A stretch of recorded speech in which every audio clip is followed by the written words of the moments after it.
we've traveled all the way down here for a meeting tomorrow, and then we saw a wonderful opportunity to do some education. I'm really disappointed there aren't more people here, because as much as I know and as much as all of you in this room know, maybe one of us is not going to learn anything tonight, but I bet you might learn something too. It's really amazing what Wayne has put together. Now, Mama's been out there for 32 years doing, my daughter, who's been working with me since she was 1.5 years, but really with me, like driving me, just had our baby, so she didn't come, so my husband came, and it's one of the few times he ever comes to things like this, so I really appreciate it. Wayne and I met each other quite a while back when he wrote a letter to the editor, and we're all, who wrote this? Did you write this? No. Wayne Haythorne. Oh, come on, who wrote this? Well, it was in the Wayne book. We called him up, and we became fast friends all these years. And Wayne has been just plugging away. He's like many of us in this room. Tony, Anthony Taylor, Jim Clark, Elvie Musica, Laird Funk, myself, did I say you yet, Todd? Todd Gelato. These are all people who have been going to all these things and fighting and fighting and fighting, obeying the law, putting ourselves at risk financially and physically in some instances. And Wayne, too. And we all have young children, and our children have grown, and they're wonderful, and they don't abuse drugs, and they're raising your own children that way. Mom was concerned about all drugs. All drugs. We have just a horrible drug policy in America. I don't know how you can call it that. It makes no sense. But medical marijuana, we've made some advances on, and we still are doing it. We're a long way from being done. The pharmaceutical companies are going to try and come in and get control and take any control away from us. They've tried it with other herbs, and certainly they're trying with cannabis. But Wayne has been plugging away, and we've gone to all these cannabis therapeutics conferences and the MAPS conferences, and Wayne has met repeatedly with all the experts and done all kinds of research. And he's got a presentation that is really going to surprise you, and it's just the beginning. And I hope you'll be as excited about this as I am. So, Wayne? Thank you. And you have a sign-up sheet over here. If you'd sign up, that'd be great. The letter that I wrote to the paper that got Sandy introduced to me, I was driving through the streets of Wood River, and I was just kind of torn in knots because of this thing that was going on. A fellow was being prosecuted, and I thought, well, I have these young kids. I can't out myself. I can't get myself out in the public because I have young kids. And then this kind of bolt of lightning from the sky hit me, and it said, Christ, what am I giving my kids if I'm not showing them what it is to be free? And other than that, it's just crap from Walmart. And that was a sort of changing moment in my life, and because of that I met Sandy. So I'm going to start this with just a short video. So Charlotte has Dravet syndrome. It's a severe pediatric epilepsy. The seizures when they start with Dravet are status. I can hear it. Their own, so they're 20 minutes or 30 minutes or longer. I think her first one was about a half hour. Every seizure after that for 2.5 years was a status seizure, and some were 4 hours long, 2 hours long, and at that point she's intubated in the ER, in the pediatric ICU, and medicine doesn't stop them. So that's we went through that for about 2.5 years. We got diagnosed at 2.5 years old. A few times her heart has stopped during using these drugs, and I've done CPR on her, and a couple of those times, I just sort of let go of the fact that just to keep trying with her, and I said my goodbyes to her, and as I'm doing CPR on her in the hospital, kind of prepared myself for the worst, and she's still here, but she's been through a lot to get to this point. The doctor, she heard her history of seizures at that time and said, we have to pull her last med that she was on. Her exact words, we have reached the end of the line with medical options for Charlotte. And I don't know what to tell you, there's really nothing else we can do. Now it's when we met the Stanleys, and that's when we get started on the CBD. After 6 months of, I really didn't think she would survive the seizures, 300 seizures a week, roughly. Grand mal tonic seizures a week. Just to put in light what 300 a week is, it's about 4 an hour. It's one seizure every 15 minutes. So, sometimes it was every 5 minutes. It just never stopped. And so to see her seizure free for 7 days, she was 7 days instantly. And we've been on it 9 months, and from that 300 seizures a week, she now has 0 to 1 tonic-clonic a week. And so it's greater than 99% seizure reduction. And it's amazing. It's just absolutely amazing. To think that she wasn't going to survive, and look at her now, she has a life. During that time, she lost the ability to walk, talk, eat, and really just, participate in life at all. She couldn't do anything. She just sort of lied in my arms, catatonic. And I thought that was it. There just wasn't a life for a person. But here we are.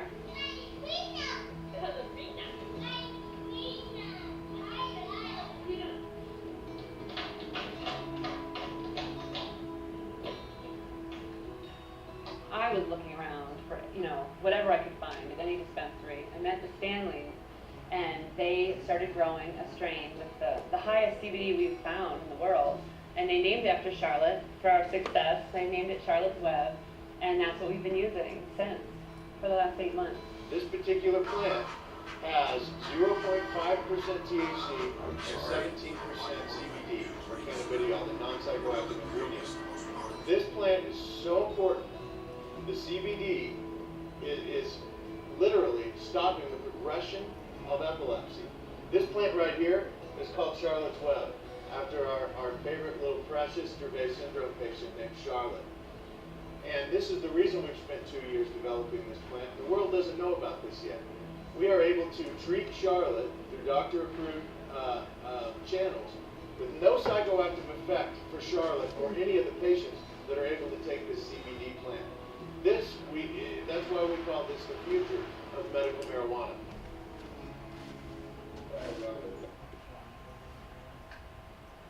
I like that video because it's pretty obvious this kid is not faking her symptoms in order to get high.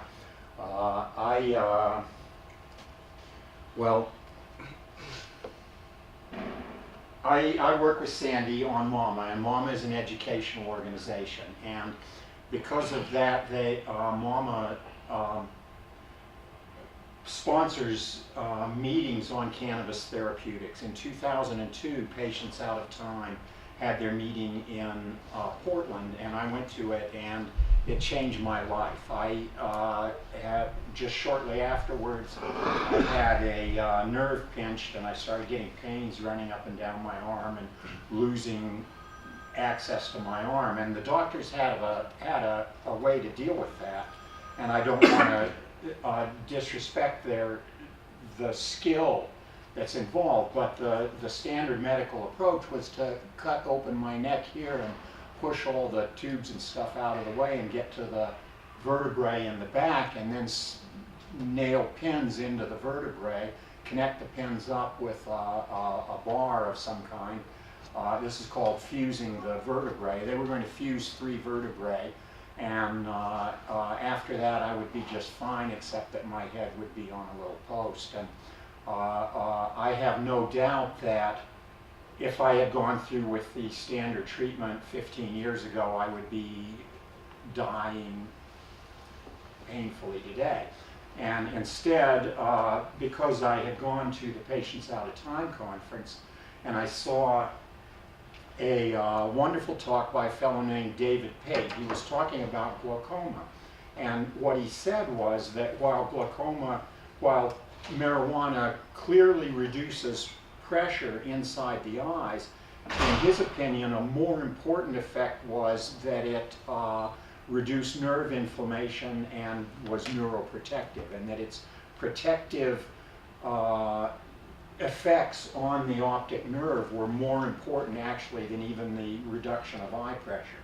And it was a very interesting talk, and because of it I understood that marijuana had this effect of reducing nerve inflammation. So 1 week before I was to get this surgery, I decided to see if there was any amount of pot that I could smoke that would fix my situation. And I smoked about 4 times as much pot as I had ever smoked before in my life. My way of describing it is that at one point I found myself in the bathroom looking at the toilet trying to remember why I was there.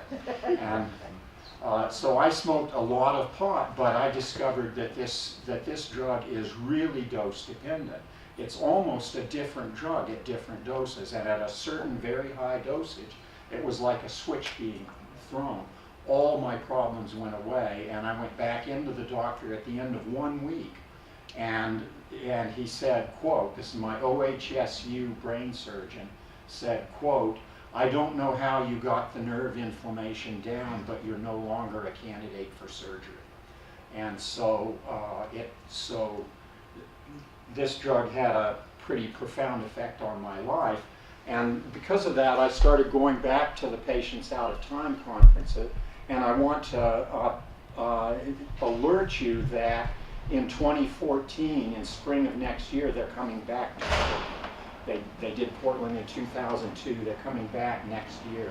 It's going to be in Portland, and it is an absolutely wonderful conference. They bring all of the greatest researchers in the world from all over come. And so, at any rate, that's a good way to describe what I'm going to show you in this talk is, this is the result, this is what I've learned from going to Patients Out of Time clinical cannabis therapeutics conferences for the last 10 or 12 years. I'm going to talk about 3 topics.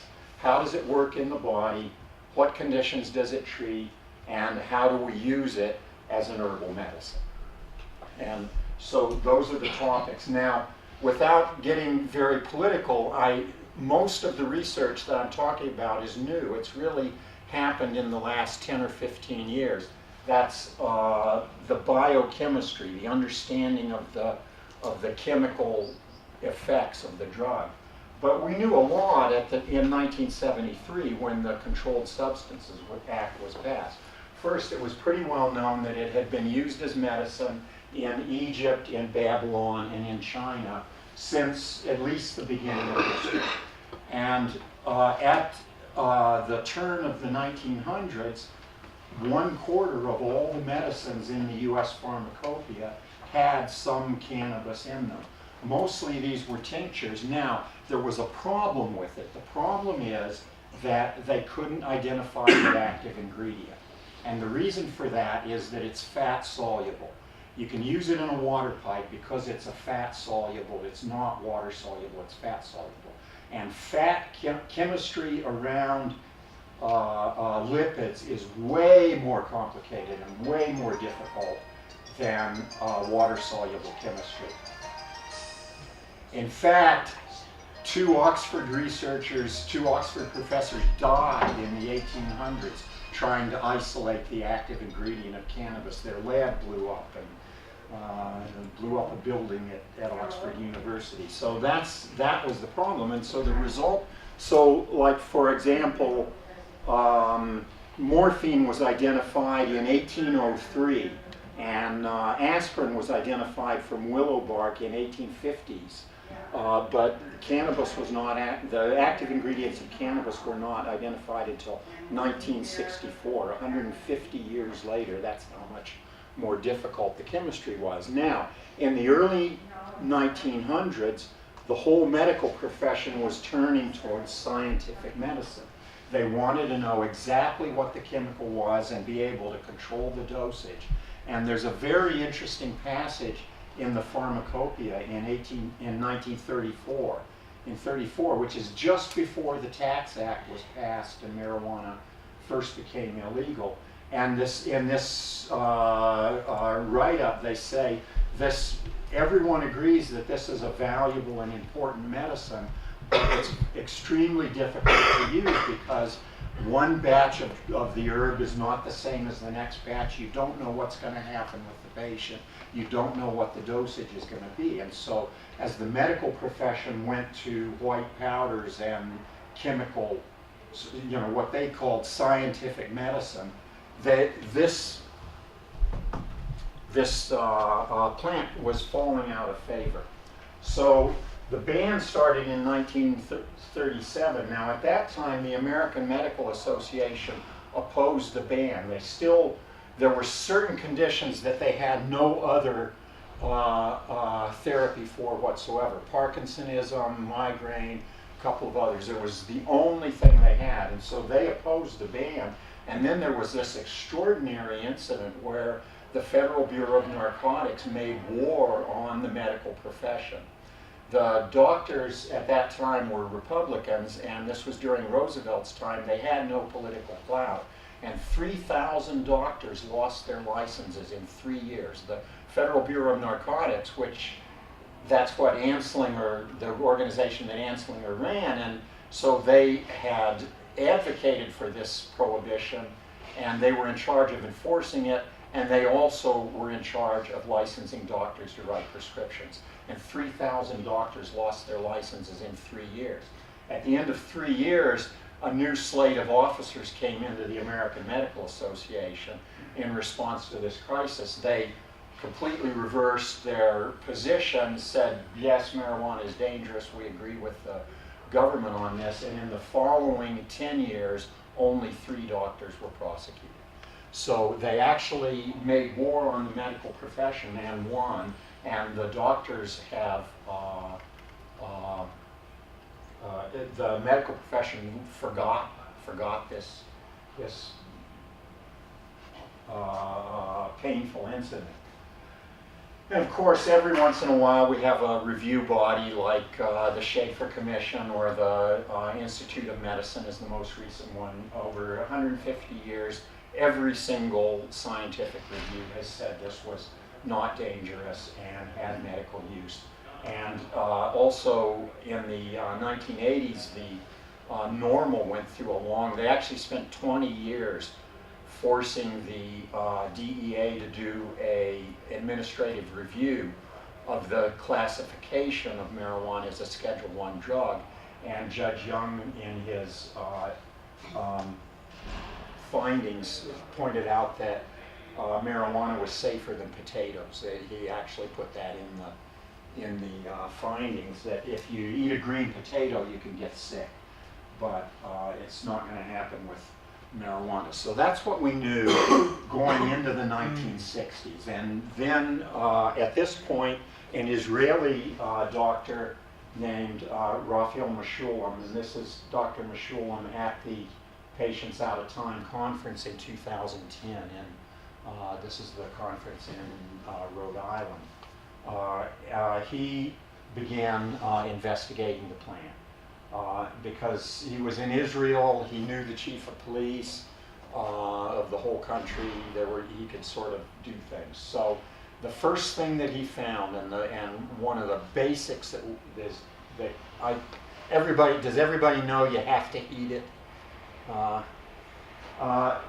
The plant contains a set of acids, and I've seen different numbers, like between 60 and 85, but a whole series of acids that are very closely related, and they all have very strong anti-inflammatory properties. Mechoulam pointed this out, and this is actually, if you talk about, well, this was used in Babylon, it's not the way we think of it at all. What they did was they would take the raw plant and grind it up in butter and make a poultice and put it on bruises. And it was very much raw plant, and it was topical, not really the kind of use that we understand. There were people in the ancient world who knew about smoking, because a Greek historian, Herodotus, says that the Scythians used to use hemp in sweat lodges. They'd build a sweat lodge and go in and throw a bunch of hemp on the fire and breathe the fumes inside and howl and yell. So anyway, the acids are in the plant, but when you heat them, they give off a carbon dioxide. So a carbon dioxide molecule comes off. It's called decarboxylation. And of course, you can heat it by cooking or by smoking. And when you do that, the acids turn into cannabinoids. So you have 60 acids, 60 cannabinoids. One of those delta 9 THC triggers the CB1 receptors and gets people high. And so 1 out of the 60, and only when it's heated. And I won't go into the aromatics too much. There's a lot of interest in this. If the marijuana plant has an amazing ability to produce these aromatic compounds. And when you have a pot plant that smells like strawberries or smells like blueberry, it's because it has the same aromatic in it that blueberry has. But at any rate, so Mechoulam's study, we start with the plant. In 1964, he identified delta 9 THC. So middle 60s, he was identifying these cannabinoid compounds after, of course, they had been heated. Now, if you know what the compound is, then you can look and see where it goes in the blood. And because of some chemistry mistakes, this took a long time.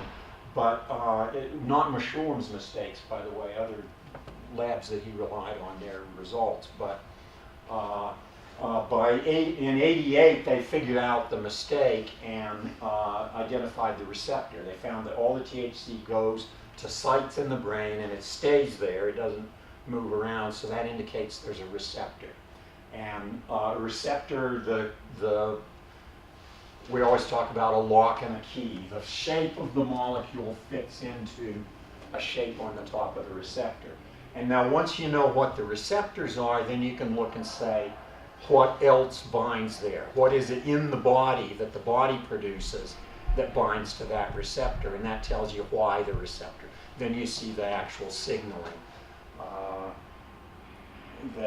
And so in the middle 90s, they were identifying these. These are called the endocannabinoids. We named them after the plant that allowed us to find them, even though chemically they don't have any relationship. There's no relationship chemically between THC and anandamide. It's just that when the molecules fold up, they end up being the same shape. So this thing folds up to be the same shape as THC, or more accurately, THC is the shape that AEA or the cannabinoids adopt when they're in the body. And there were two that were identified fairly early. AEA is about as strong as THC, so in terms of its strength, it's about equal to THC. But this is a two-layer system. 2-AG is about 10 times, has about 10 times the binding strength of THC, so it's about 10 times as strong. And I'll give you some examples later. A lot of things that happen in the endocannabinoid system, there's a two-layer process where you have anandamide or AEA is operating normally, and when they want to kick it into high gear, there'll be a release or a production of 2-AG. So those are the basic molecules involved. Now first let's talk about what is a receptor, just so you kind of have a picture of this. The idea of a receptor, it's a protein, and it zigzags back and forth across the cell wall. Here's a picture in the cell. These are these lipid molecules. Lipids have a kind of interesting structure. One end of the molecule likes water and the other end doesn't. So they have a hydrophilic, they call, and hydrophobic end. And so when you put lipids in with water, the hydrophobic ends seek each other out. And so they form this two-layer structure where the ends that don't like water are facing on the inside, the ends that like water are on the outside. And that's why when you drop oil into water, it clumps together. And inside our body, it forms cell walls. This is what your cell wall is. It's a lipid bilayer with the water-seeking ends on the outside. And it won't let water get through. But it's got all kinds of things embedded in it. And these, which are called G protein receptors, they're among the most common or important receptors. It's a protein, and it goes back and forth 7 times across the cell wall, and it forms a cup. So it's a kind of a cup, and on each side it can react chemically. And so on the inside it reacts to these things that are called G proteins, and it holds the G proteins in place. And then on the outside it can react to what are called the ligand. The ligand is whatever stimulates or interacts with the receptor. And there are 2 kinds of ligands, which are an agonist. And when an agonist hits the receptor, the shape of the agonist causes these 7 tubes to kind of twist and turn, and the result is it releases the G proteins. So the transmitter, the agonist, will go in and will fit down inside the outside of the receptor. It twists the receptor, the G proteins are released. It's a very clever system because it means you don't have to be able to respond to this. You just have to be able to recognize it. Inside the cell, it's a different signal. And this is called the primary messenger and the secondary messenger. And so the secondary messenger does all the work inside the cell, and that way you can kind of build a system that is not dependent on the chemical properties out here. All it has to do is recognize them, and then it can do whatever it needs to do chemically. So that's how they work. Now there's also another kind of ligand, which is an antagonist, and what an antagonist does is it binds here, but it doesn't twist it, so the G protein is not released. And so that way it blocks the receptor. You can't get an agonist in there at the same time it's not doing anything. And there are even inverse agonists. Sometimes these things just spontaneously break off, so there's a sort of base level of activity. An inverse agonist will turn this so that it binds the G proteins even tighter, and you get less response. So anyway, that's the sort of overall structure of a receptor. And these things are very deeply built into our physiology. The thing that I like to point to is that during fertilization, the sperm and the egg actually communicate using cannabis signaling. And when the egg is fertilized, it releases a lot of cannabinoids, which actually causes surrounding sperm to shut down, to quit seeking behavior. And then there's a cannabis-based communication between the fertilized ovum and the uterine wall. And implantation on the uterine wall is mediated by cannabis signaling. So arguably, your very first act as a genetic individual was to initiate cannabis signal. And that's how deeply it's embedded in our systems. And we really can see where this comes from if we look at the evolution. The multi-celled animals appeared about 600 million years ago, and the first ones were sponges. Sponges have a lot of, they have digestive cells and structural cells and other things, but they're all jumbled together. They don't have tissue. They don't have separate tissues. They just have different kinds of cells. The first animals that had separate tissues and that had nervous tissues were jellyfish, and jellyfish produce anandamide. They have AEA in them. So endocannabinoids are as old as nerves themselves, nervous system. A jellyfish has got a really simple nervous system. It's got these tentacles that hang down, and when something touches it, it grabs it and injects poison and digests it, and they produce AEA. And probably because all of the cannabinoids are powerful antioxidants. It's a characteristic of cannabinoids, both the endogenous ones in our bodies and the plant-based. They're all really strong antioxidants. And that probably is why multi-celled animals started producing these. The issue is that the primary nerve transmission for nerve signaling is called glutamate, and glutamate is an oxidant.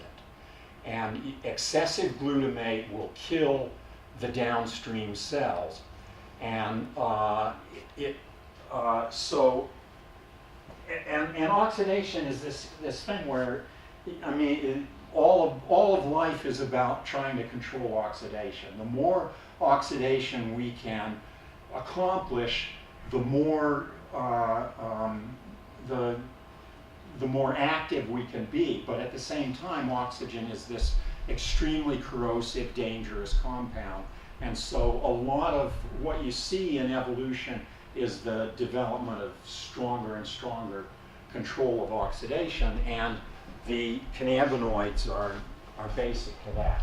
So that's starting back 600 million years ago, and the next step was the appearance of the receptors. And we can find the receptors because we can look at the genes that code for our receptors and look in other animals and see if they have a similar gene. And the more you go away from us in evolutionary terms, there start to be more and more differences, but you can follow that similarity down. And so the receptors appeared in evolution basically at the time that it's called the deuterostomes.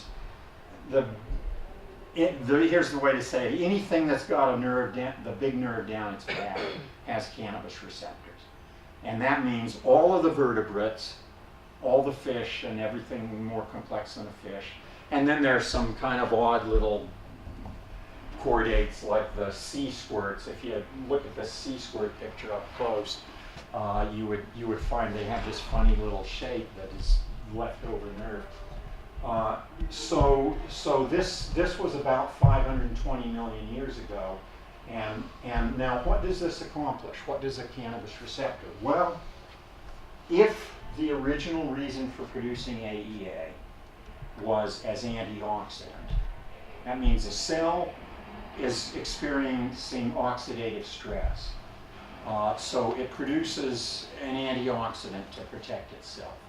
Now, then if you get a receptor, that means that the neighboring cells will know when that cell's experiencing oxidative stress. So at this point, you have a mechanism for cells to communicate about stress. And this is the fundamental thing that the cannabis system does. It allows cells to communicate with each other about stress states, particularly oxidative and calcium based stress. And so now what can evolution do with that? You know what, I mean, consider everything in you that's different from a sea squirt evolved with cannabis signaling in place. Or another, you know, what I like to do is just go out and look. So this is the line that we're in. The other line is all the invertebrates, worms and insects and so on. Go out and look at a bug. Everything about you that's different from that bug evolved with cannabis signaling in place. And that signaling has the ability to allow cells to communicate about stress states. So that's the actual, you know, why is it important? The last step in, yeah, go ahead. Could you just give us a little bit of perspective? We hear all the time about green tea and its antioxidant effects, blueberry, acacia, all that sort of stuff. What's the comparison? Well, as an antioxidant, the cannabinoids are about twice as strong as vitamin E or vitamin C. They have about, by weight, they have about twice the antioxidant capability of vitamin C. I don't know how green tea fits in there, but that's what it is.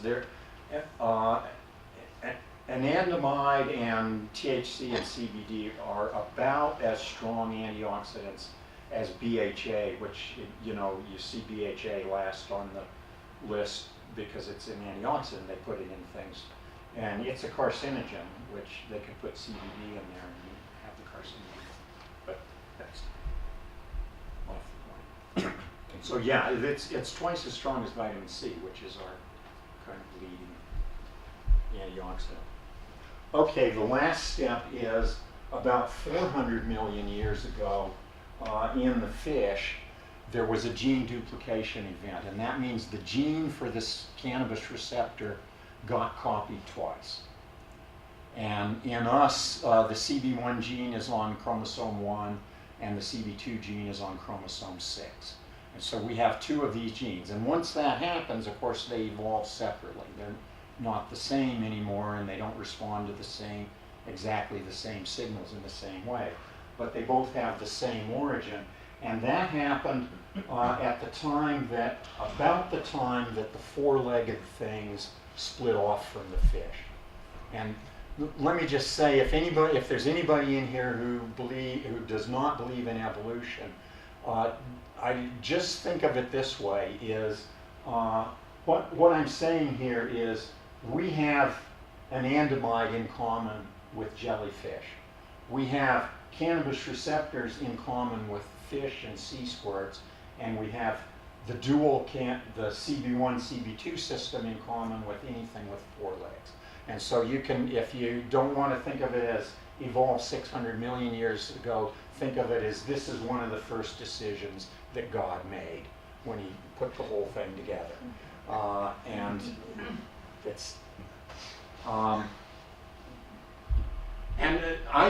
find very interesting, this is also approximately the same time that the adaptive immune system appears. The adaptive immune system is the part of the immune system that recognizes what it's seen before. It says, oh, this is smallpox, I know that one, I don't like it. These other animals have only the innate immune system, which kind of kills anything that it sees as foreign. And we have both an innate and an adaptive. And the appearance of the CB2 receptor is approximately the same time, and I haven't tracked down the details. I wish I had a graduate student to work that out for me. So what does this do? Well, let me just make kind of another way of looking at this same thing. Is the CB1 receptor, it releases its G proteins, and the signaling begins, and you'll see this path here to MAP kinase. MAP kinase goes into the DNA in the nucleus of the cell and controls cell division, proliferation, differentiation of stem cells into the particular kinds of cells, also programs cell death. And the second path is this cyclic AMP, which goes through a thing called protein kinase A, and that controls sugar metabolism. The cyclic AMP is the pathway that adrenaline hits when you want to ramp up and start. So these are the most central pathways in cell physiology. And the way I can show that to you is, here's a course, an online course, Introduction to Systems Biology from Mount Sinai Hospital. They have an overview lecture, and then the first thing they talk about, cyclic AMP and G proteins. And the second thing they talk about, MAP kinase. You know, there are like four Nobel Prizes have been given for discoveries related to cyclic AMP. So my point there is that what we're dealing with here are the most central events in cell physiology. The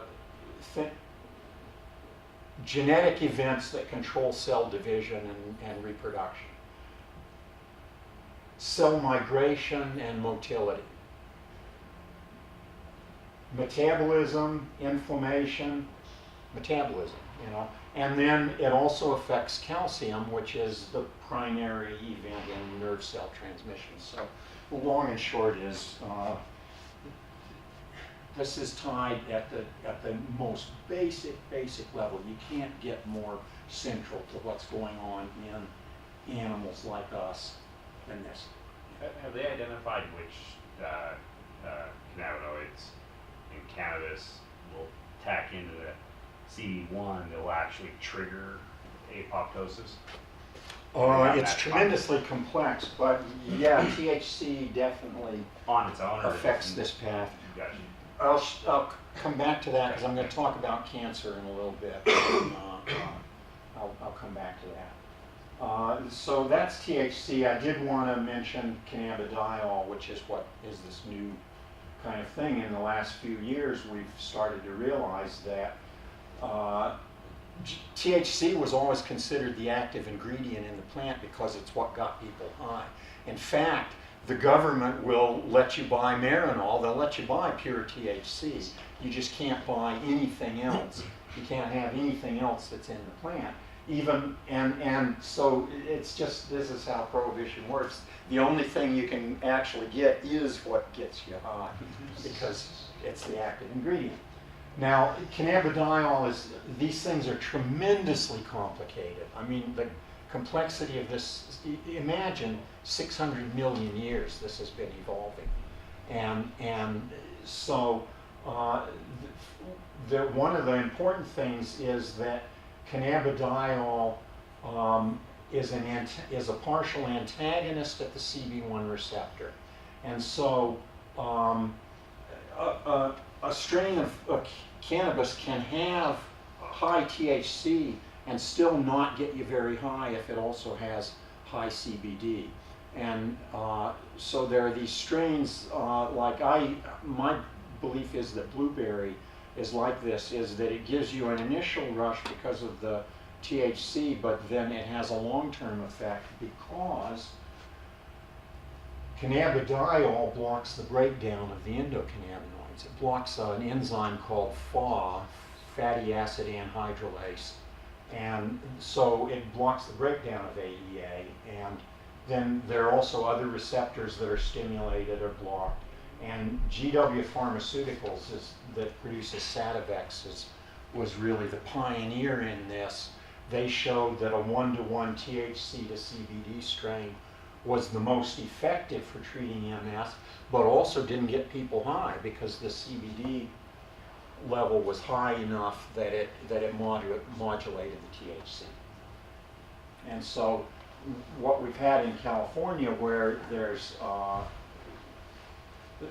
California has this dispensary system, so they have big grows, which means they can afford to test their pot and find out what the CBD THC ratio is. And so there's a lot of progress being made there. And because of the nature of our law, I love our law and the small grow and the giving it away and building community. I think the way the Oregon law is, I'm an old hippie and I love that aspect of the Oregon law, but it's costing us in terms of our knowledge of this because we don't grow large enough volumes to make testing normal and practical. And you saw that in the video. So this is my review of the cell. The plant has these acids. It's important to note that the acids are really strong anti-inflammatories. It's very important. When you heat them, they decarboxylate, become cannabinoids, and then one of those cannabinoids, delta-9 THC, triggers these receptors. Both the endocannabinoids and the plants are strong antioxidants. What all of these receptors allow is for cells to communicate about stress conditions. That's the fundamental function of this system. And this system is totally embedded. It's embedded in our physiology at the absolute most basic level. Okay, so now, what conditions can it treat? Well, the first thing to say about that is to understand that you can't do real research on cannabis as a medicine, because unlike any other drug, you have to get you have to get your pot from the National Institute of Drug Abuse, and they won't give it out unless your purpose is to show harmful effects. Now, if you want to do something in a test tube, or you want to do something to mice, or like that, you can fuzz your reasons. You know, you can talk about why you're doing the research and get approval. But if you want to give it to humans in a medical trial, you have to say that you're looking for a benefit from the plant. And so that's where everything starts. So we have a lot of what's called preclinical evidence, which is mouse studies and studies of genetics and study, you know, and so on. But we don't, but 3 times MAPS, the Multidisciplinary Association for Psychedelic Studies, 3 times they have gotten approval from the FDA to study this as a medicine for HIV, for migraine, and for PTSD, and in all cases, NIDA has stopped them. So that's just, you know, I'm telling you that ahead of time. The evidence I'm talking about is almost all preclinical. And there are 3 kinds of effects, which is the direct antioxidant effect, the CB1 effects, which are mostly in the brain, most of the CB1 receptors are in the nervous system. There are a few others, but that's what. And then CB2, and most of the CB2 receptors are in the immune system. And so those are the kind. Now, this is a very high-level view of it. There's a lot of other things going on. For example, there are other receptors that the cannabinoids trigger. It's just the cannabinoids are not the only thing that triggers them. So TRPV1, it's an interesting receptor. It's a channel that opens when it's heated up. So it's your body's response to heat. But even though it's not a chemical receptor at all, cannabinoids can deform it in ways that cause the channel to open. And so there's a slight lowering of body temperature that happens when people get stoned. And so anyway, the long and short is just to say there's a lot of other stuff going on, but this is the main line of argument. So antioxidants I've talked about already. There are lots of articles, and here's the patent. Cannabinoids as antioxidants and neuroprotectants. The United States of America Department of Health and Human Services owns the patent. People always say this shows that the government is hypocritical. What it really just shows is the government's really big, and there are little corners where there are people who are kind of sane and admit. One of the points I like to emphasize is it's not only Health and Human Services that thinks cannabis is medicine. It's also the patent office, because they got the patent. So there are 2 parts of the government that don't follow the standard line. So I'm going to talk now about receptors, CB2 first. CB2 receptors are found in every cell in the immune system. Everything in the immune system uses these. And they're also in the cells that make and destroy bone, and a lot of specialized cell types like microglia, which are sort of immune system cells in the brain, and a lot of things in the intestines and so on. And the primary function of these receptors is to control the inflammatory response. That's the quick statement. Here's a wonderful slide by Mechoulam. We see every cell in the immune system, and what is the effect of stimulating the CB2 receptors in these cells? Well, pro-inflammatory cytokines and chemokines go down, and adhesion molecules go down. So cytokines are signaling molecules that the immune system uses in order to communicate. And some of them are pro-inflammatory, some of them are not. So basically what this is doing is it pushes down the inflammation response, and it pushes down the adhesion response. Adhesion is how, roughly speaking, scar tissue develops. Its molecules attach, adhere to each other and build up plaques and structures. So that goes down. In bones, osteoblasts make bones, osteoclasts tear it down, and if you stimulate the CB2 receptors, these speed up and these get quiet. So it causes bone formation. It's all over the insides of blood vessels, and what it does is reduce inflammation and reduce adhesion molecule expression.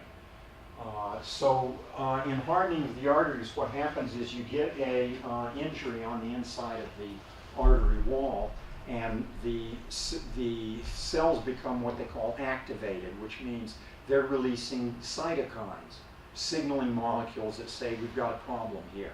And so other cells from the immune system come to that site and they begin building plaques. And so you build a plaque which covers over a perceived hole or flaw in the wall. And then, of course, if that process gets out of control, you have hardening of the arteries, you have a blockage, and you can end up having a heart attack. Like that, I'll skip through the rest of this. So cytokine are these signaling protocols, and these things are, many of these are inflammatory, and also they have what's called cascade release, which means that when an immune system cell recognizes cytokine release, it goes to the site and releases more cytokines. So it's a positive feedback system that amps up the cytokine concentration very rapidly, so you can mobilize the immune system really quickly to come to that site. But obviously, any positive feedback system has to be controlled. Otherwise, it's going to it's going to run out of control. And then they're also releasing chemicals which kill everything in the neighborhood. And so that's the system, and it's a very clever system, but it has these problems. The first is aging, non-specific, long-term inflammatory damage. Second, degenerative diseases. There's a whole string of diseases which are kind of chronic inflammatory conditions. And then finally there are these acute events which are called cytokine storms, where the positive feedback gets completely out of control and the system is flooded with inflammatory chemicals. So I'm just showing you kind of a picture. So article in 2010, anandamide suppresses proliferation and cytokine release from T lymphocytes via. Okay, now, so, well, these inflammatory diseases, basically long-term oxidative stress is going to lead to inflammation, and also typically in these diseases there's a formation of some kind of plaque or hardening structure. And we see this in arthritis, hardening of the arteries, Alzheimer's, MS, Crohn's disease, fibromyalgia. These are all different diseases, and they appear very different and seem very different to the person who's experiencing them because the process is happening in a different part of the body. It's one thing to have this inflammatory and plaque-producing process happen in your blood vessels, and it's something else to have it happen in the brain. And so there's this variety of diseases which have really different symptoms, but have a common process underlying them. There are also other conditions which are not seen as primarily inflammatory diseases, but that have an inflammatory component in them. For example, cancer, there's a local inflammation at the site of the tumor and around the tumor, and that actually creates conditions which make it easier for the tumor to survive and to compete with neighboring cells. So this is a really strong process, and I have a bunch of slides here which I'm not gonna talk about, but I just wanted, let me just show you. I have a handout that has references, web references, so you could track down what I'm telling you here and see where I got the information. And I brought 10 copies, which I'll sell you for $8. And I think in a year or two we're going to get them up on the web. Yeah, well, in a month or two, it would be better. A year or two is more realistic. But anyway, I want to get this up on the web. But anyway, right now I'm selling it. So these slides.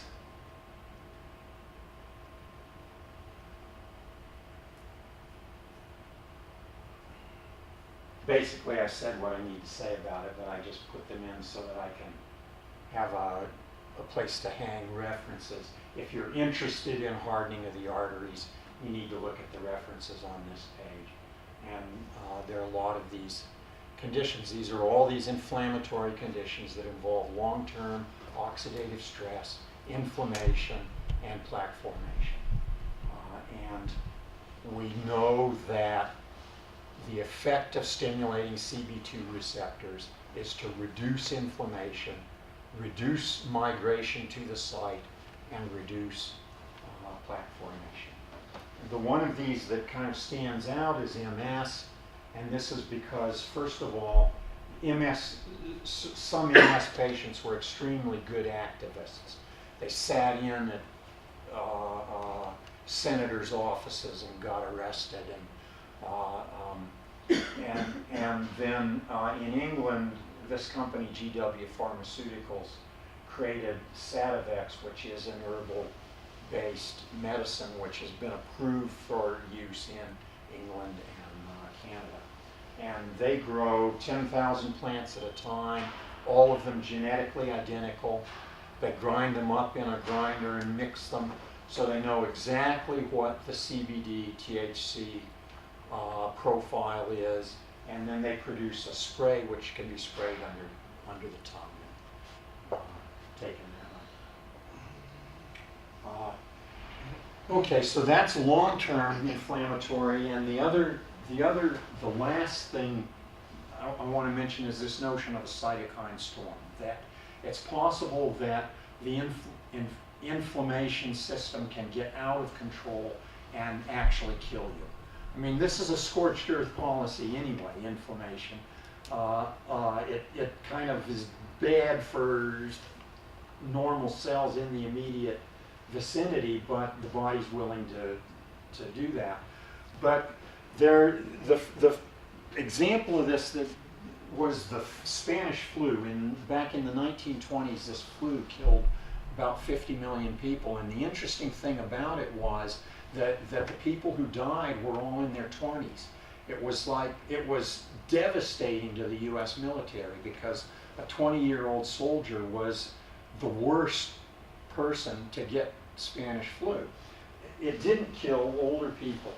And so the hypothesis is that it's the immune system that's actually killing people.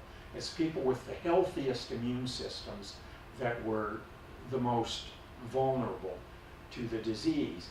And the modern bird flu has this effect, has also this profile. It's more dangerous to people who are more healthy.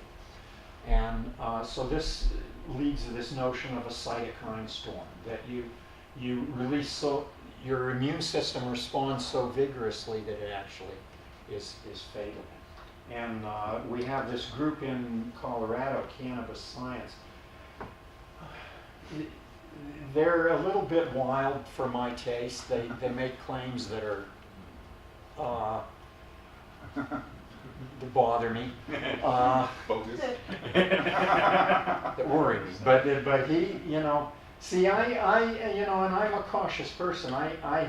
If you have an actual infection, it worries me to take an agent whose effect is to lower the immune response. You know, but anyway, this is Robert Melamede, and he's giving cannabis to people who have the flu and claiming he's getting good results. Okay, osteoporosis. It's very clear that it is that the cannabis. If you have a mutation in your CB2 gene, you're much more likely to get osteoporosis. Mouse models of osteoporosis, they live longer, they have less bone loss. All the preclinical stuff shows. And also there's a connection to inflammation in osteoporosis, where one of the contributing factors to osteoporosis is a drop of estrogen at menopause, and that has a pro-inflammatory effect. And so anyway, I point you to this paper.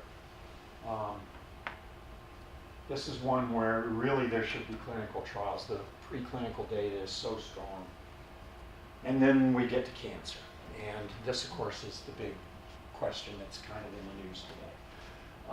And pot was originally accepted for relief of nausea due to chemotherapy. But it also has anti-tumoral effects. And these were discovered in 1974 by the US government, by researchers in the National Cancer Institute.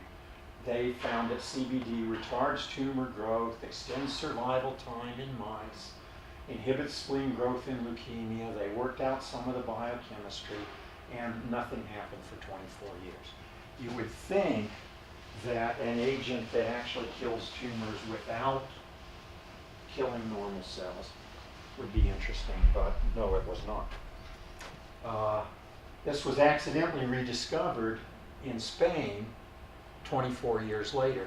What the Spanish researchers wanted to do was to work out some of the biochemistry of marijuana, and so they just wanted some cells, and they couldn't afford to be raising all these mice and taking cells out of their brains, and so somebody had the idea, why don't we buy a cancer cell line, an astrocyte cell line, and once you got cancer cells, they just proliferate forever.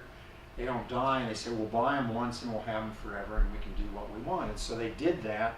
They put the THC or the CBD on them, and the cells died. And it happened over and over again. And eventually, after some months, they convinced themselves that it was a real phenomenon that they were seeing, and then they went into the literature and they discovered these papers from 1974 and realized that actually they have rediscovered forgotten knowledge. And so they did what American researchers did not do, which is look into it. And they worked out something about the biochemical pathways, the varieties of kinases that were involved. When you see K in those, like they talk about MAPK, when you see K, that's a switch. It turns something on or off inside the cell. And so they looked at this and they discovered that THC was operating on a pathway that was not reached by normal cancer drugs.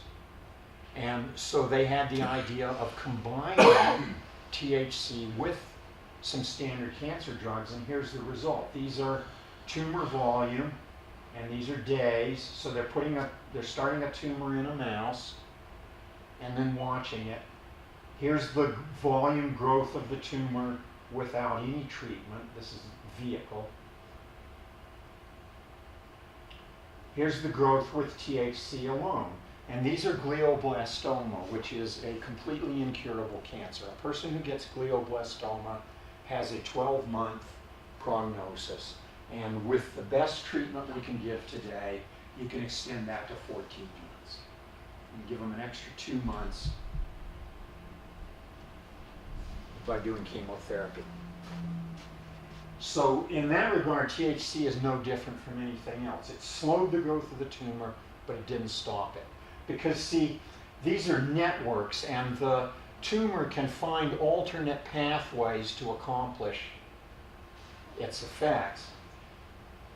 Here's the most used drug for treating this is called temozolomide, and it has the same effect. It does a little better than THC alone, but it only extends the patient's life by a few months. But if you put the two together, THC plus TMZ, you see the cancer actually shrinking. And here are the results at the end of the time with vehicle, with THC, with TMZ, and with the two together. So then this is the first time that anyone has ever cured glioblastoma.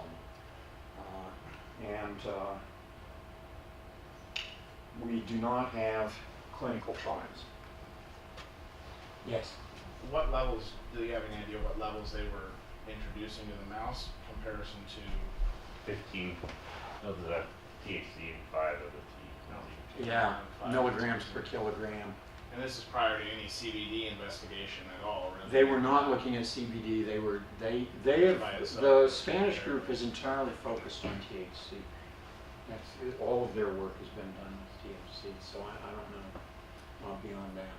And TMZ kills healthy cells as well. Yes, right? correct. Yeah. It's a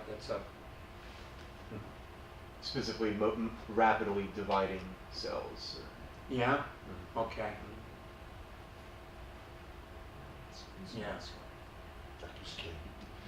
So that's where we are with standard legal medicine. We have this extremely remarkable result in mice and no ability to push it forward into clinical trials on humans.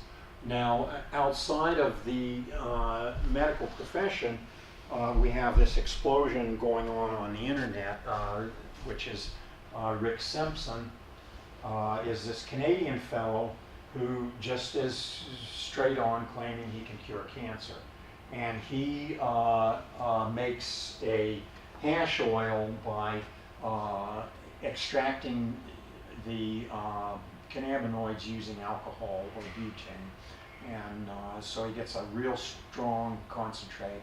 And I've watched a lot of his videos, and he is a wild man. He says anything that ails you, whatever problem you got, take hash oil, it'll go away. And that cannot be true. There is no free lunch in this world. But it's true. Well, I've heard amazing stories. You know, I mean, that's the thing, is that despite that I'm extremely skeptical, and we have this is the Society of Cannabis Clinicians.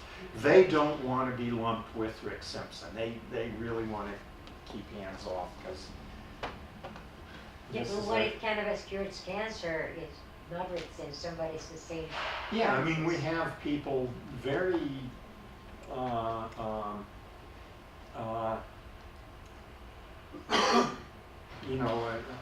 Established.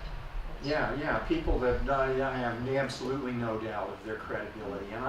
And since I've started doing these talks, I've had people in these talks going home and making the Simpson oil and saying, yeah, I'm free of fibromyalgia for the first time in 20 years. And I had that said to me 2 weeks ago.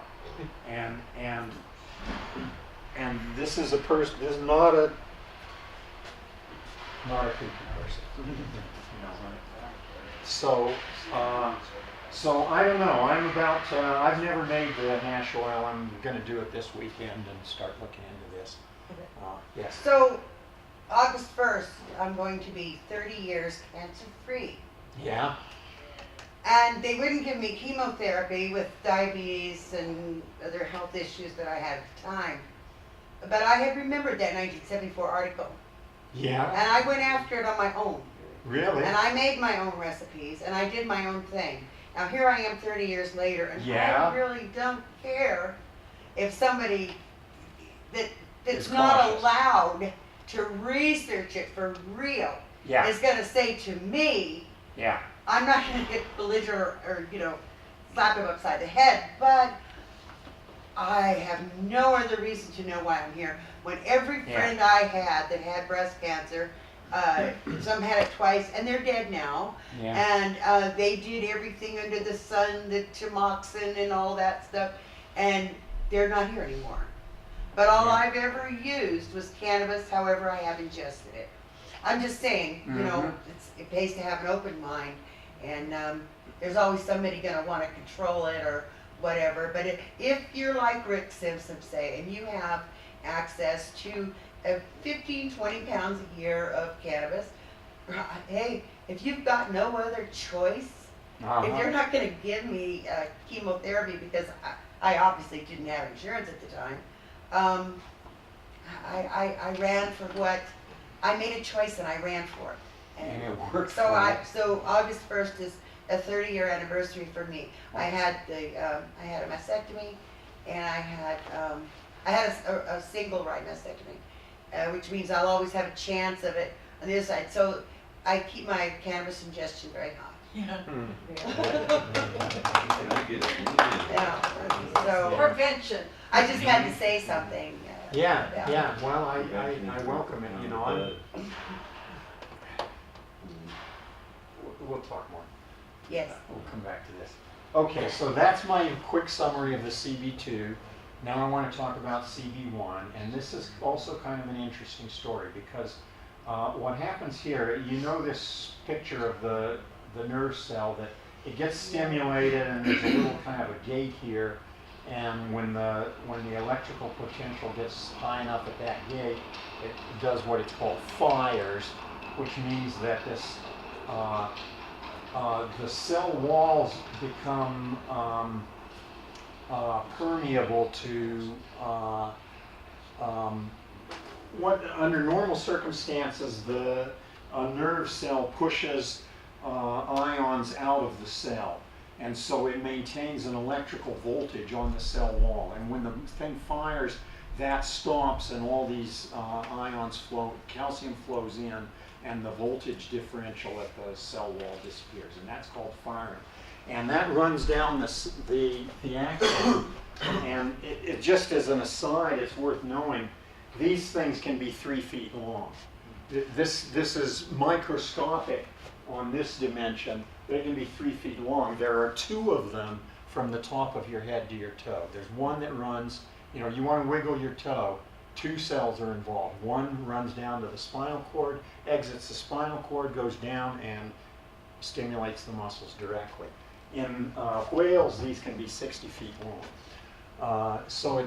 But at any rate, when it gets down to here, it's releasing these chemicals which then stimulate the next receptor, or the next nerve cell. And these messages can be exciting, they could cause this one to fire, or they can be inhibitory, they could cause this one to not fire, or they can be modulatory, and things like dopamine and serotonin, sometimes they'll stimulate and sometimes they'll inhibit depending on lots of details of how the message is sent.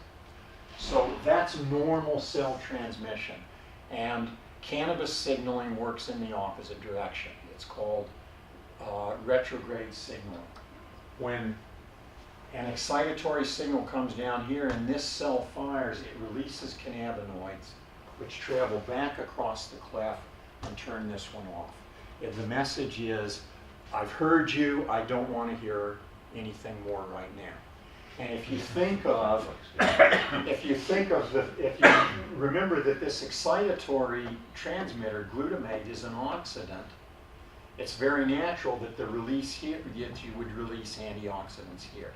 And then the receptors up here, in addition to protecting directly from the oxidant, you're also sending a message to the other cell telling it, don't give me any more oxidants, I've had enough.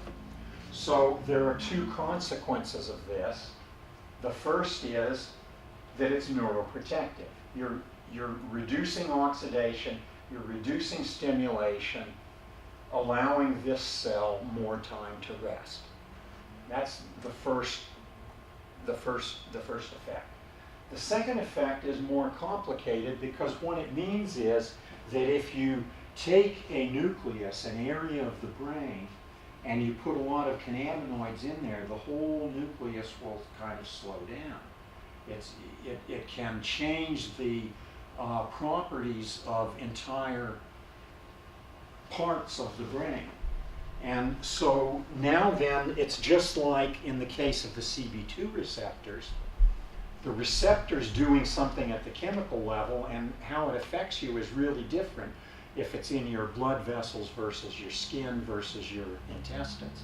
And the same thing's true with CB1 receptors.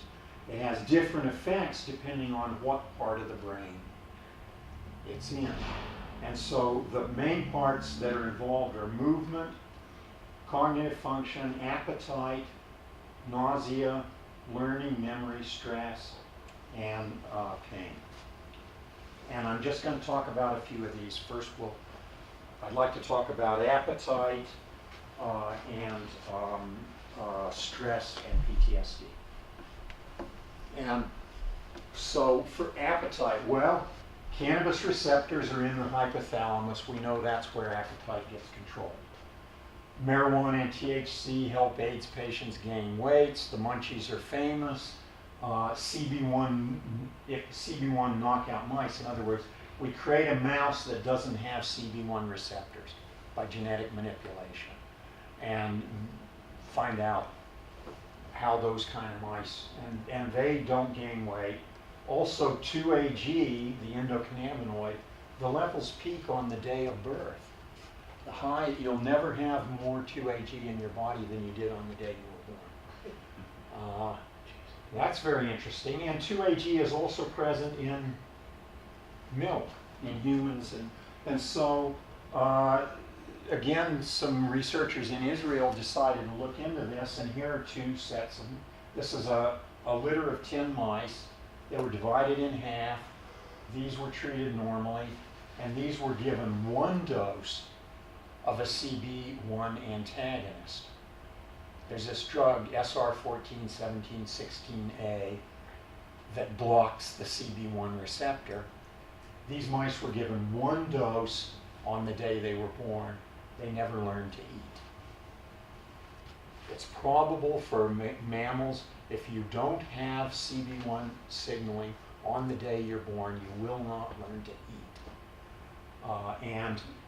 3 of them have died. The other 2 are still at birth weight, and they died the day after this picture was taken.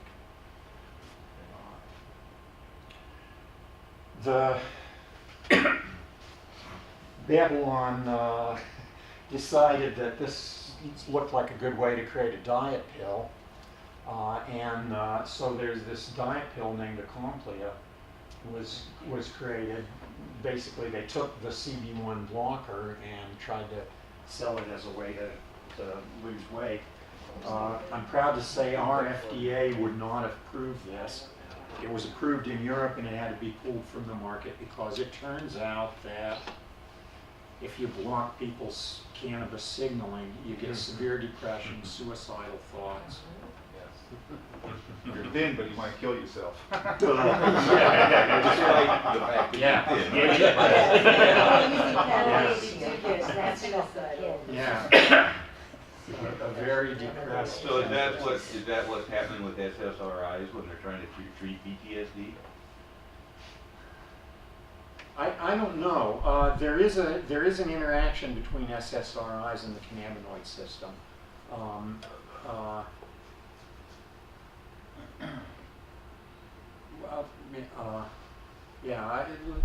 Let's talk about that after. That's kind of complex.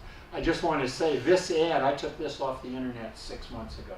You can still buy this from Russia and places like that. The interesting thing about this drug is that the weight reduction it achieved was very minor.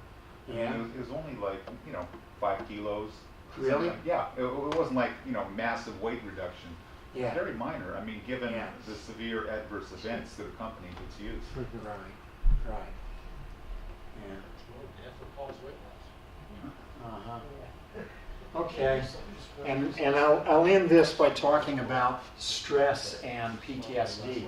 And the nice thing about this is it really shows you how this local process of releasing, yeah? No, I was just Oh, okay. I didn't hear you. The stress story shows you how this local process of releasing cannabinoids to reduce signaling locally, how it can have system-wide effects if you concentrate it.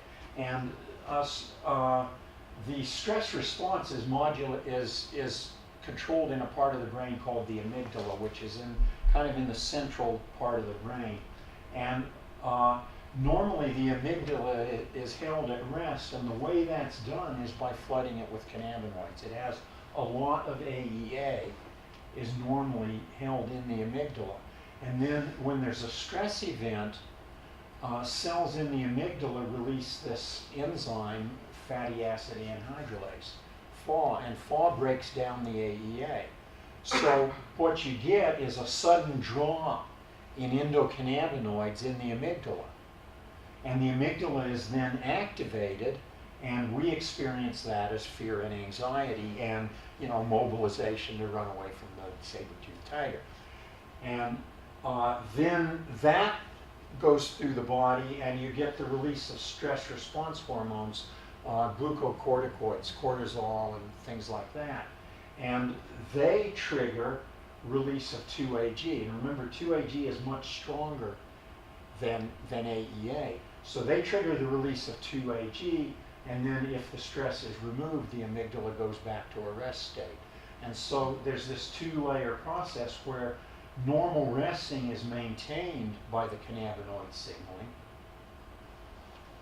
And then in order to activate the system, you turn it off, you get activated, and then 2-AG is brought in to clamp back down and bring you back into a rest state. Presumably by then you've gotten away from the tiger, and so on. If you short circuit this, the stress is not removed, FAW continues to be released, and you get a feedback here, which is a long-term stress condition. There's a very wonderful talk about this by a man named Matthew Hill at the 2012 Cannabis Therapeutics, and it's in the handout. If you don't have the handout here, just look up Matthew Hill and you'll find the video of his YouTube of his talk, and he goes through and explains this. It's quite an interesting discussion.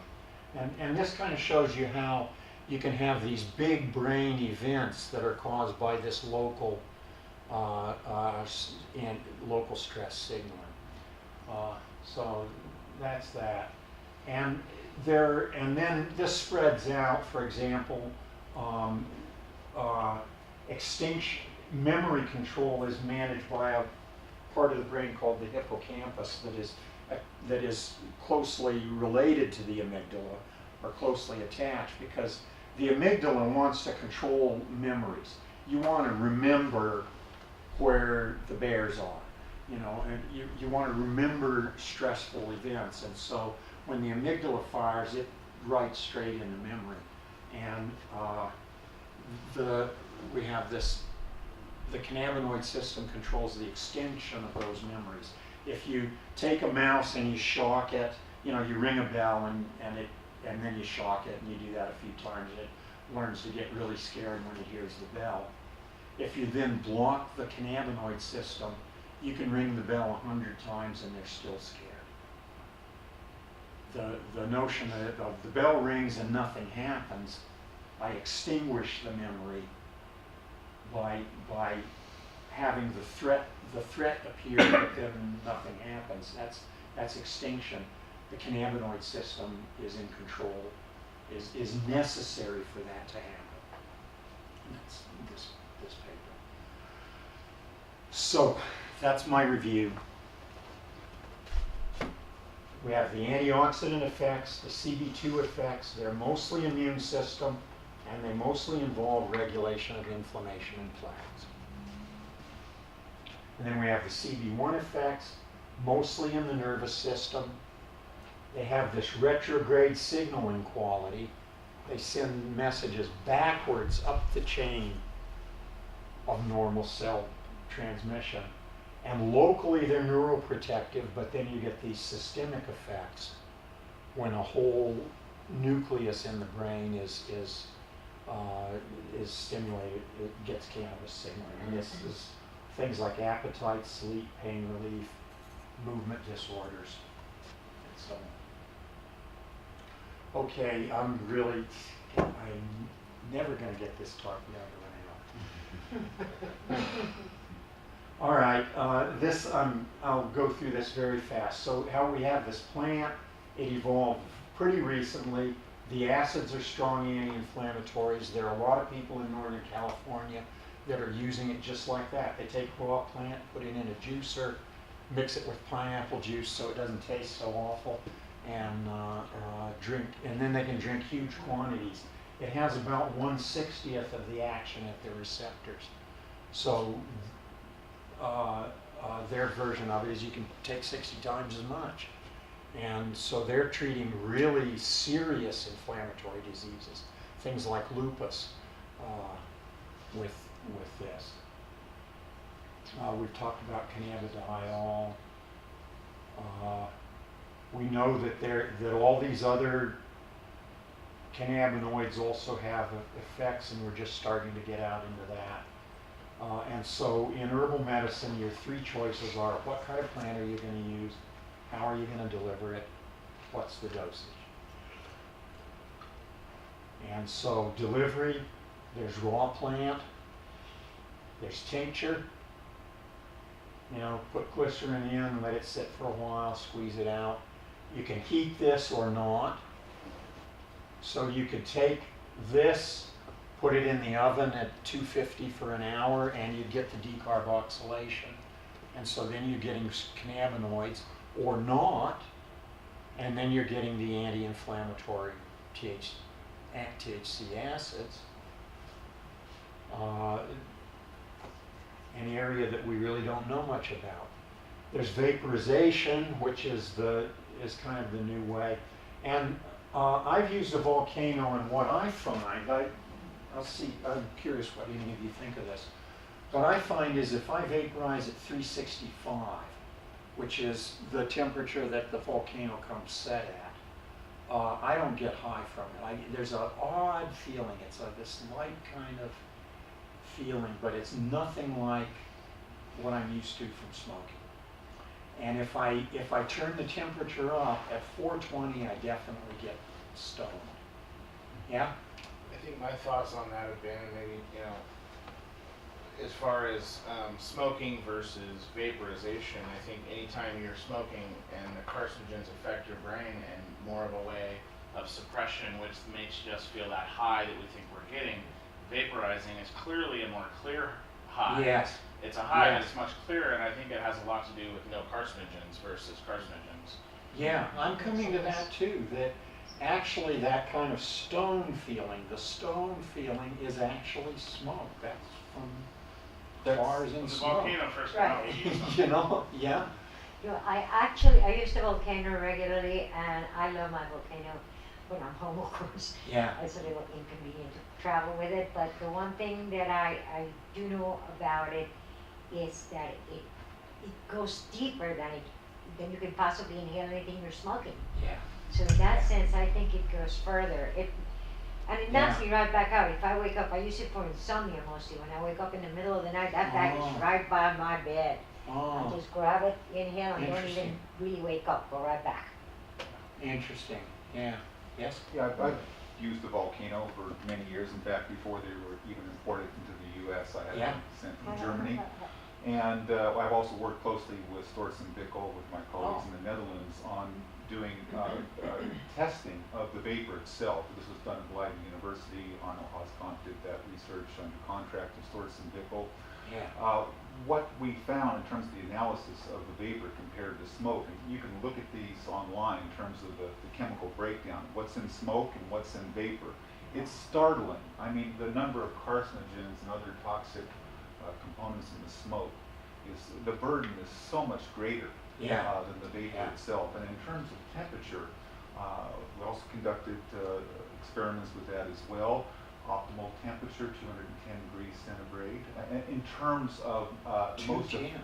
yeah, in terms of the most efficient vaporization of the active ingredients, of the cannabinoids. And that's the setting of the volcano, not the actual temperature of the medicine, right? That is the setting of the volcano. That's correct. And using a digital version. Yeah, for is example. the digital, is that a, But you can also use the regular classic one. It just kind of, in the It's beginning, you had to centigrade. make little marks is on it a it where you centigrade wanted it. scale We didn't on have that the digital.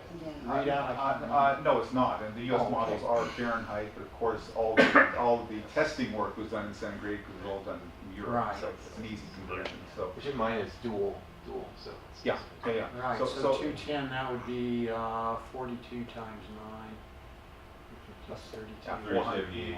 Yeah, yeah, go ahead. I find that if my cannabis is still a little wet, depends on the dryness of the cannabis Oh, where very I set important. my volcano. Interesting, yeah. If it's a little, you know, Yeah. full of nice, beautiful resin, then I need a little higher temperature.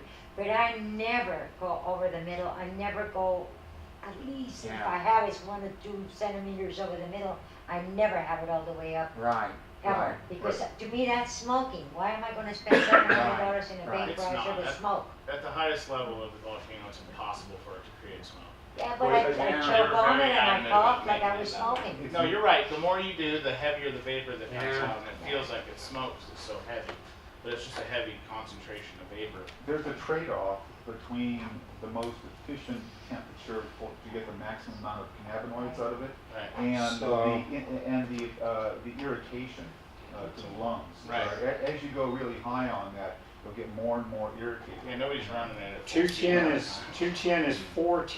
is 410 on the Yeah. front of the I think it's machine. 435. Yeah, that fits. Richard Clark, in his book on hashish, he says that if you're at 400 degrees Fahrenheit, you get complete decarboxylation in 1 or 2 seconds. Right. And so I've tried all around 400 degrees, but I find that at 400 degrees it's still not, I mean, you can certainly tell it's different. Well, As you slowly increase the temperature. Yeah, go ahead. A major thing in that is each cannabinoid has a different boiling point. Right. Yeah. So That's true, too. THC actually Yeah. has one of the lowest boiling points. Oh, so the when you're at a THC is low coming temperature, off. you're getting more THC, Right. and then when you're going to a higher temperature, you're getting more CBD and CBN. Interesting. So Huh. so so sometimes I associate THC with getting you high and CBN getting you stoned.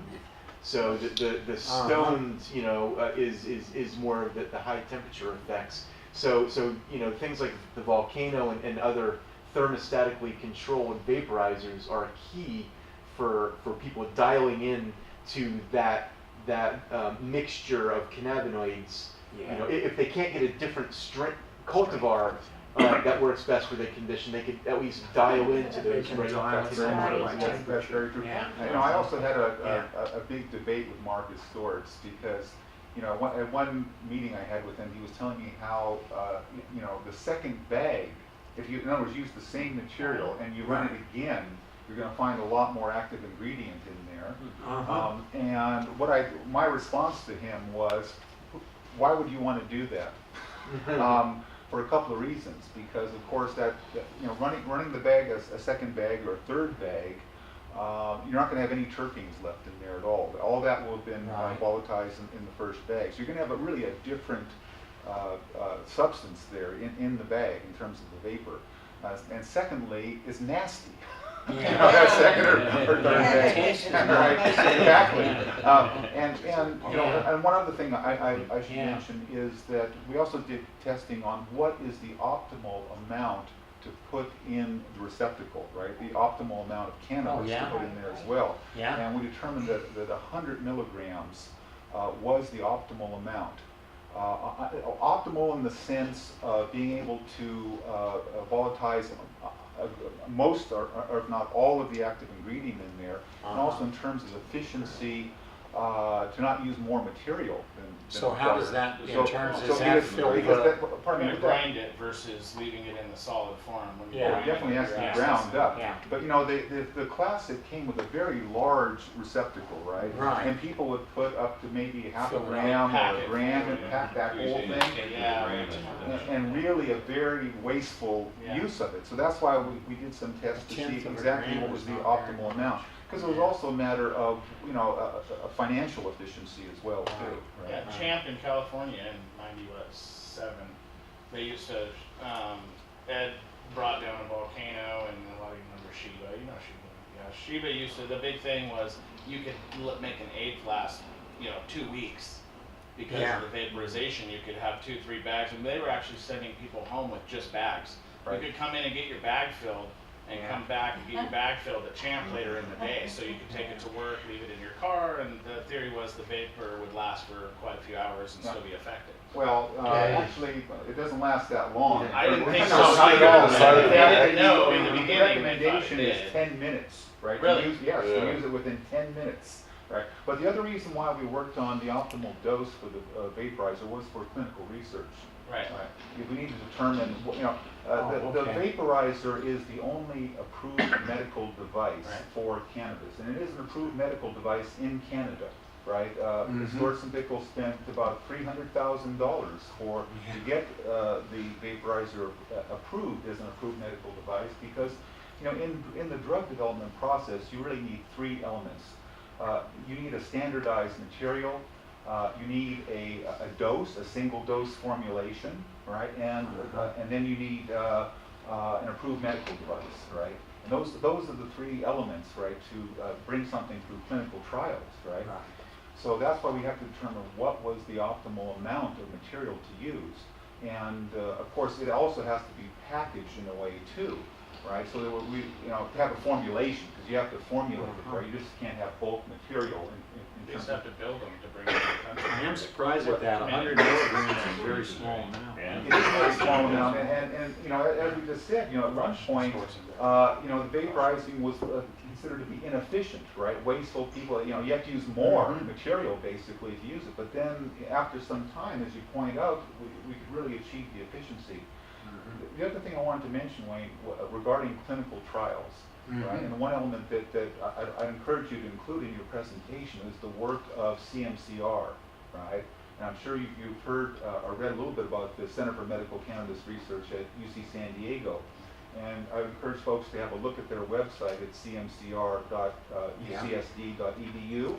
And this was an effort, I think, the broadest effort to do clinical research with cannabis, not cannabinoid research, but with cannabis, albeit neither cannabis, but nevertheless it was, botanical cannabis. So, Senator John Vasconcelos got a bill through the state legislature. $9 million was devoted. This was a 10-year effort.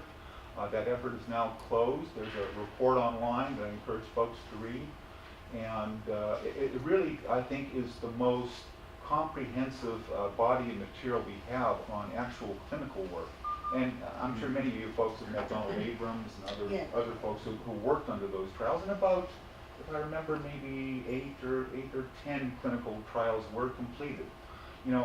With the recent, controversy over Rick Doblin and MAP's PTSD study and their efforts, to get Lyle Craker, approved and all this for cultivation, of course.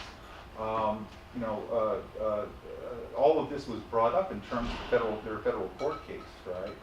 And so, CMCR's work, although it can be considered the phase 2 trials, the DEA looked at all of that stuff as only phase 1.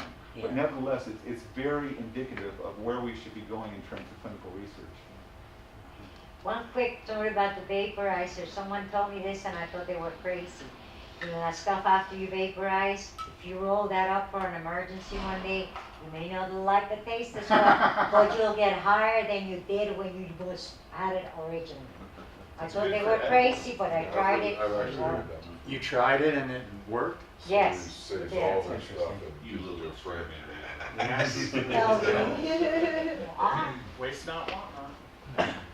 Okay, there's one thing to say about the cooking, which is that if you eat it, if you cook it first, so you're getting THC, and then you eat it, it goes into the liver and it's metabolized into another compound, 11-hydroxy-THC, which is supposed to be about 6 times as psychoactive. And that's why everybody's bad pot story involves eating too much. That's why it lasts for days, because it goes to sits in your liver. Yeah. It's just the longest. And so this is Rick Simpson. That's what the hash oil looks like. I think we've pretty well covered this. You can have it raw or heated. You can inhale it, eat it, or use it topically. The topical uses are pretty interesting. I have pictures of where I scraped up my whole knee, so I just drew a magic marker line and put cannabis tincture below the line, and the difference in healing is unbelievable. Yeah. It's remarkable as a topical treatment for bruises and cuts and burns and things like that. Supposedly for topical cancers too. The salve, which is what our good brother Jack Yeah. used to push. That Some you know, reality Melamede has these pictures that just amazing of this guy with this huge Yeah, put on his head. I saw that. cancer on his head, and his pieces are falling off and clogging up the shower drain. And, so anyway, like that. One more bit. What if we don't want to take the plant? In other words, trigger the endocannabinoid system. Well, it turns out to be a lot of things you would expect. Aerobic exercise causes a lot of release of endocannabinoids. And this is true for any animals, apparently, or at least we've looked at a couple of them. And animals that run for a living. That is, the way humans would work is you hit the antelope with a rock, and then you chase it for a few days, and then you hit it with another rock, and you run it down. And animals that run for a living, humans and dogs, have endocannabinoid release when they exercise. And animals that strike, like ferrets were the ones that were tested, don't have this effect. Ferrets run in the wheel, they don't get endocannabinoid. It's kind of interesting. So this is probably where the runner's high comes from. Diet, very complicated. The endocannabinoids are aligned with the omega-3 fatty acids, but the best thing that I've seen is a statement that you balance your fatty acids, make sure you get both, and otherwise you can't do much. Acidophilus causes CB2 expression, so that's probably why yogurt calms the intestines. Acupuncture and osteomanipulative therapy are shown to cause endocannabinoid release. Pesticides and phthalates, very bad. Phthalates are these like fragrance chemicals. Anything that says fragrance, bad for your endocannabinoid system. And then other things. Echinacea has a drug in it that is not a cannabinoid, but triggers the CB2 receptor. And so echinacea actually has a real effect through CB2. Well, I don't want to go into that too much. Finally, mild euphoria is the name of that's the clinical name for the high. That's what we're all worried about. The basic statement is anything that involves inflammatory uses, you don't have to trigger CB1. You don't need THC for anti-inflammatory effects. And so all of those things people don't have to be high. The things where you have to trigger the CB1 is the things that target brain events. So if you're talking about appetite, PTSD, stress, those kind of things, you have to go to the CB1 receptors, so you have to accept the high as part of it. All these other uses, no. And finally, we come to synthetics. We now have about 2,000 chemicals which since we know the shape of the receptors, guys can go into labs now and they can start messing with naphtha and anything else and making molecules the right shape. And there are molecules that are 1,000 times as strong in binding at CB1 as THC, 1,000 times stronger than THC. They're strong enough that they can kill you. You can die from hitting your cannabis receptors that hard. Not to mention that most of these were not designed for human consumption. They were just they're chemistry experiments. See if you can get a molecule this shape. And so they're made out of things like naphtha, and they're very bad for you. But being as they're not on the list of illegal drugs, we got this thing about, you know, legal marijuana. And I thought it was a hoax originally, but it turns out no, it's not a hoax. They are creating a synthetic compound, sprinkling it on grass or oregano. It was emergent, it was scheduled now. Yeah, and so the prohibition follows, and now we're getting this typical race to the bottom, where 30 or so of these are made illegal, and in Germany, within 2 weeks, the products on the shelves were using different ones. There are thousands of them. And so every time you go through that process, of course, they're going to be harder to synthesize and therefore more likely to have impurities and less safe and so on like that. That's the situation we're in. And you can find these at every gas station in Alabama, and God help anybody who's going to. So a lot of those chemicals on the list that the DEA made emergency Schedule 1 are valuable agonists in endocannabinoid research. What impact has that had on endocannabinoid research? I do not know of any cases where. I mean, my only response to that is that I saw this at the MAPS conference in April. I saw this very strong presentation where this guy was saying, if you want to do cannabis research, come to Israel. So come to Israel. We, you know, not only will you not have to jump through a million hoops, we'll give you the pot. You know, they want this. And one of the things that was very interesting. Amotivational syndrome is a listed condition. They give pot to people who have amotivational syndrome. It's kind of, anyway, you know, yeah. I mean, I think that what it means is that research is going to go to Brazil and Israel, at least in the short term. But I don't know of any events. Yeah. I'm sorry, again. It's a good question. You didn't mention the hemp seed oil, and Dr. Roberta Hamilton, who was a good friend of Jack Ayers, told me back in '93 that it was the best thing you could do for your immune system, that just it would be like soaking all of your cells in a bucket of peroxide. It would be a mild solution of peroxide, but the thing is that it leaves a protective coating afterwards. She told me it would regulate the way I choose what I eat, and I thought she was a little over the top at the time, but I've been on it since 1993, and I'm not the fat lady of the circus, and I smoke every day. Wow. And I mean, I eat it, and that usually gives me the munchies, but it doesn't take away my desire to not be the fat lady in the circus. That's the difference. Yeah. You know, you still know what you're doing. No matter how stoned you get to choose. It's not like alcohol, dulls out, you don't even remember what you did or didn't. Yeah. So the hemp seed oil is the most protective thing that I have in my diet to keep my immune system totally alive and well. It keeps me regular every morning, and I know that's healthy. Yeah. So. Yeah,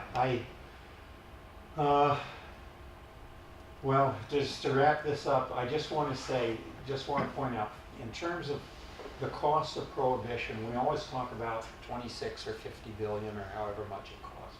What we don't talk about, and I think we really ought to, is the cost of denying medicine.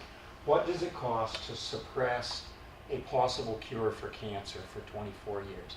how, you know, what I think we need to be going out and is telling the most conservative people in the country, if you have an aunt who has had Alzheimer's, that woman is a victim of the war on drugs. Every one of these inflammatory conditions that we can treat, everybody who has suffered from those conditions is a victim of the war on drugs. And that's the message that I would like to spread these days. So here's a list of some of the conditions. Mechoulam has a summary. Changes in endocannabinoid levels and or CB2 expression have been reported in almost all diseases affecting humans. This system is at the center of how our body responds to threat and stress. And this is a fantastic story because there is no other family of drugs that even approaches this. You think about the opiates. You know, there's codeines and there's lots of opiates, and they're important for pain, period, pain. There's nothing else that works for PTSD, arthritis, pain, and appetite. Insomnia. You know, this is going to be the most important family of drugs. In 10, 20 years from now, we're going to be back in the condition where a quarter to half of all the medicine will be derived from cannabis. And how is it possible that the most important family of drugs could be totally unknown? Well, it couldn't have happened any other way than how it actually happened. Ignorance. Yeah, ignorance, power, control. And what I always like to say is America will pay any price to have a good excuse to lock up blacks and Mexicans. There's a whole lot more money in sick people than there is in healthy people. There's definitely, It's that simple. you This know, country's set up, our entire medical system in this country is set up to make money on sick people. yeah. That's Howard what it's. Wooldridge, The Howard medicine Wooldridge, industry and Yeah, the pharmaceutical and the health industry are the two biggest thieves in our country. yeah, Howard Wooldridge says that there are two groups that are always opposing him when he's trying to lobby against prohibition, and these two groups are the prison industry and the pharmaceutical industry. That's it.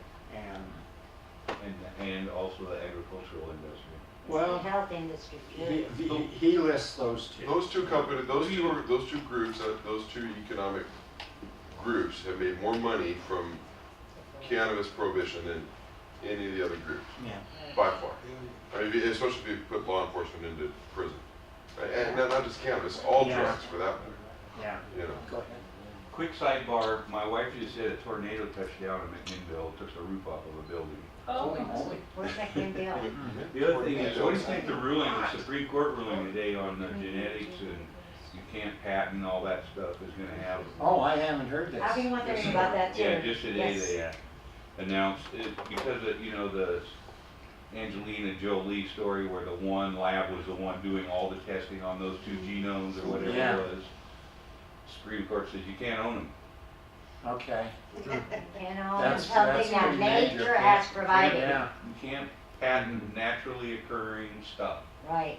And it was a unanimous decision. Oh, that's really. That should good. have an effect on That's us. really They said you can't, human genes, No, you can still patent a that's not tomato. how the ruling Yeah. went. That's correct. I mean, this is just about human, naturally occurring human genes. And Man-made Scalia, human Oh, genes, they can yeah, still patent. okay. Scalia says, I get it, but I don't understand the science. There's a lot. That was in his little Yeah. opinion. Work a little harder at it. Yeah. Well, they used to put guys like Well, me on maybe the this science is and a technology security doctor. committees. Well, this has been a very The question interesting that I subject. set out to answer here is, you know, people always say, well, medical marijuana was just supposed to be for cancer chemotherapy and AIDS patients, and all these bums are coming in with claiming their Right. backs hurt, you know, and they just want to get high. And so I wanted to set out to ask, how is it possible that one medicine works for all these cases? And it seems kind of like if you were just to hear this story, oh, I've got a tincture here that works for all the things that marijuana works for, you would say, oh, that's snake oil, couldn't possibly be true. Well, it is true. And that's my purpose in this talk, is to explain how that can happen. You got backup here. Thank you. All right. Well, thank you very much. Thank